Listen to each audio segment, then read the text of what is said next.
Peran fungsi kabak ya, kepala bagian ya, SDA dan ekonomi ini apa sebenarnya, Bang?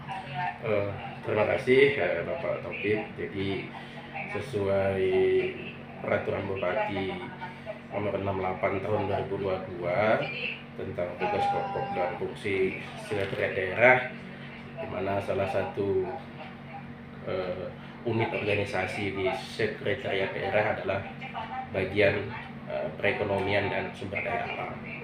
Jadi saya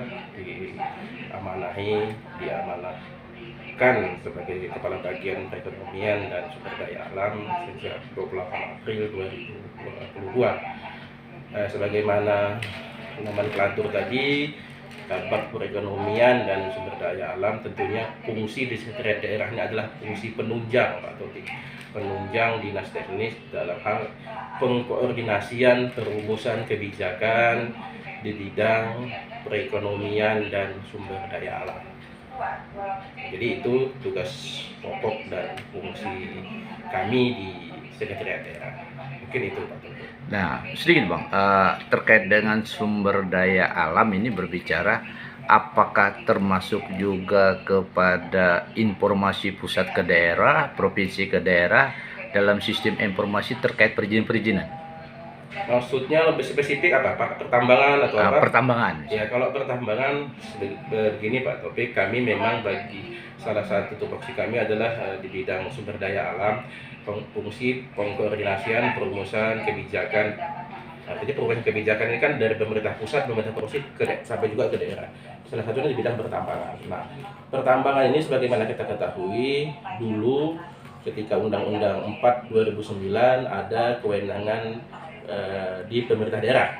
Namun dengan terbitnya Undang-Undang 23 tahun 2014 tentang pemerintahan daerah, kewenangan di bidang pertambangan itu adalah di pemerintah provinsi Kalimantan Tengah.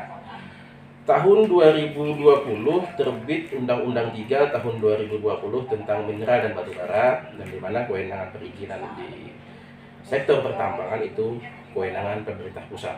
Jadi semua proses perizinan dari pemerintah pusat, dan tahun 2022 terbit Peraturan Presiden Nomor 55 Tahun 2022 tentang pendelegasian sebagian kewenangan gubernur terkait untuk perizinan mineral bukan logam dan batuan (MBLB) yang kita sebut.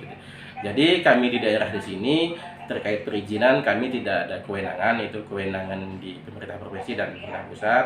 Namun fungsi kami adalah fungsi pengkoordinasian perumusan kebijakan di bidang pertambangan. Tentunya yang mana menjadi kewenangan kami di pengawasan, misalnya di pengawasan pertambangan yang misalnya di kawasan APL pertambangan itu ya kami membuat di jalan misalnya kami membuat surat edaran segala macam misalnya seperti itu. Tapi pemerintah daerah sesuai tupoksinya, misalnya jalan dari sempadan jalan, informasi itu di pemerintah daerah tentunya. Tapi kalau perizinan itu memang di pemerintah pusat dan di pemerintah provinsi, Pak. Oke.